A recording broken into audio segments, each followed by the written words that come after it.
grappling with the issue, but he, again, I want to make the distinction between his personal views, which he has discussed, and the legal issue, the legal decision that was made today. Well, and White House spokesman Jay Carney still grappling with how the White House should handle the issue of gay marriage. And Amy, he also seemed to be grappling with the questions about the issue yesterday at the top of his briefing. Top Line starts right now.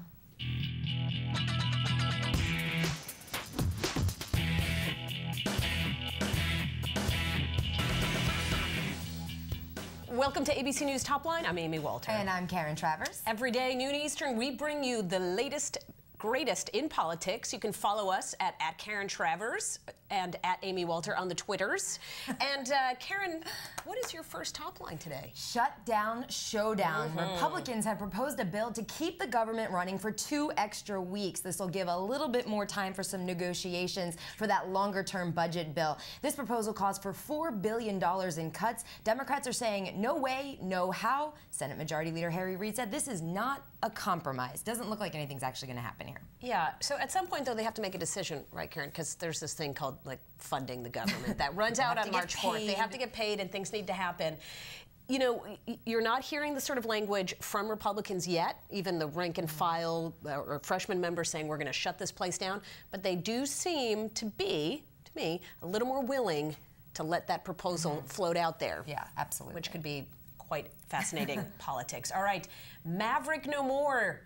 National Journal, in its infamous rankings, finds John McCain tied with 7 of his colleagues, including Tea Party leader Jim DeMint, for the title of the Senate's most conservative member. Remember, there was a point, Karen, when he actually was one of the least conservative members, or certainly much further down on the list. So I guess that 2010 election helped to. It's fascinating to look at where he came from the 2008 election for president to his 2010 re-election as senator. That's clearly what is driving this rating. But Maverick No More. Maverick Farewell. 2008, remember, of course, that Obama was listed as the most liberal member of the Senate, which the McCain campaign loved to use. We love the National Journal rankings. Great day. Next up, bully pulpit. Indiana Governor Mitch Daniels and Republican leaders agree to take a controversial right-to-work legislation off the table. House Democrats in the Hoosier state say they aren't coming home, though, until they get more. Mitch Daniels, he's having none of that. Let's take a listen to what he said yesterday. We will not be bullied or blackmailed out of pursuing the agenda we laid in front of the people of Indiana. That agenda is going to get voted on. If it takes special sessions from now to New Year's, we will hold them. And very interesting watching the governor there. He's also in a sling. He had surgery, so it's a little hard to make the statement. It is. Yes, that actually happened from surgery, everybody. Don't worry, he did not get in an actual fight. Yes. All right, and finally, psych. Rolling Stone magazine yesterday came out, or actually this morning came out with a story saying that the Army has actually been ordering soldiers who specialize in psychological operations to manipulate American senators into providing more funding and more troops. Senators mentioned include John McCain, Joe Lieberman, Al Franken. Now, a statement released by the Pentagon this morning, General David Petraeus says he's preparing to order an investigation to determine the facts and circumstances surrounding the issue. Either way, Karen, it looks a little bizarre to think that American soldiers are trying to get American politicians. And a very crafty statement from General Petraeus, our smart Pentagon producer Louis Martinez points out, you can't comment on an ongoing investigation. So now by putting the statement out, they've sort of put this issue to rest. They don't have to talk about it anymore. Brilliant. All right, let's move on to our first guest here. Obviously, the big issue of the day that was kicked off at the top of our show by Jay Carney is the president's decision to order the Department of Justice. They will no longer be defending the DOMA in court. Joining us today on our first half here is Richard Socarides. He's the president of Equality Matters. He was a member of President Clinton's staff and also was a top advisor to President Clinton on gay rights issues. Richard, thanks for joining us. And why don't you give us, first of all, your reaction to this ruling yesterday, or this decision yesterday by the Department of Justice. Were you surprised by this? And what do you expect the next step to be? I think the thing I'd say first about it is that this was a very gutsy move by President Obama. I want to commend him. The Defense of Marriage Act is on its last legs. And it was a very important thing to do symbolically, to say for the first time that any discrimination in this country against gays and lesbians, gay and lesbian Americans, is wrong and should be declared unconstitutional. And I think it will have a ripple effect throughout these federal court cases, but more broadly in terms of employment protections and housing. I mean, I think this could open up a new era of equality for all Americans.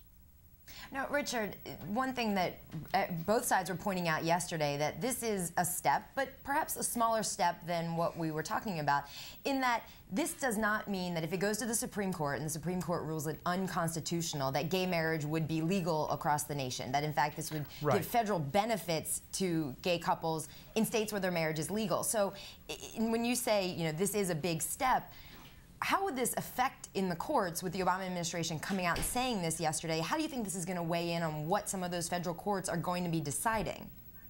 Well, you're right. The first point to remember is that the president what the president did yesterday actually changes nothing right away. I mean, this law will still be enforced. It's still on the books. The president is just not going to defend its constitutionality in court. That defense of this law will fall to Congress or anybody else who wants to pick it up, but the president will not defend it. And the other thing that's important to remember is that states will still get to decide for themselves whether or not they want to recognize same-sex marriage. And no state will be forced to recognize it. Obviously, no religious denomination will be forced to recognize it. None of that will change. It will still be up to the states. But what will change over time, we think, because the courts will start striking this law down, is that the federal government will have to extend full federal recognition to marriages that states decide to recognize. So, for instance, if you live in Iowa and you marry where same-sex marriage is legal, and you marry your same-sex partner, the federal government, over time, if this plays itself out the way we think it will probably do, will have to give you the same benefits that they would give any other married couple. Richard, I just want to build on one thing you had pointed out here at the very beginning. You said this was a very gutsy move by President Obama. And at the same time, he says publicly he's still grappling with the issue of same-sex marriage. Do you want to see this administration actually, though, go further and at some point come out and call for recognition of same-sex marriages nationally? Well, I think, you know, I personally would like to see the president complete his evolution and to say that he thinks this is where the country is headed. Vice President Biden recently said that he thought it was inevitable that we were on the verge of reaching a national consensus in favor of letting all Americans who are in loving and committed relationships enjoy the benefits, the rights and the responsibilities of marriage. So we're really talking about extending to all Americans those rights that some Americans have now. I think that is where we are headed inevitably. I think that's where the president is headed. You know, you saw people like Laura Bush recently announced that she supports it. So that's clearly where we're headed. And I think, you know, I personally would like to see the president there, but I think that you know, in his role as Commander-in-Chief and in his role to uphold and enforce the Constitution, this was a very important and perhaps even more important move yesterday than where he stands personally on this. But, Richard, you know, this is where the country is heading. I mean, you know, we're going to see Maryland today, probably later today, we're going to see a vote in the Maryland State Senate to allow same-sex marriage in Maryland. Governor Cuomo in New York wants to do this before the end of the summer. Rhode Island is possible this year. So we're moving very quickly. Richard, in just a couple quick seconds that we have left, I'm just curious, did you have a sense that this was coming? We talked about this as a stunning policy reversal yesterday, but were gay rights activists and groups given a heads up that this was happening? People were surprised. People did not get a heads up from the White House. I personally could tell that there were a couple of signs that something was up. You know, if you follow this very closely, there were a couple of signals that they were sending unintentionally, some things that people had said, some things that people had said to me privately. But I did not know. I was just as surprised as the rest of us. It was a very well-kept secret. All right. Thank you very much. Richard Socarides from Equality Matters. We will probably be talking to you very soon.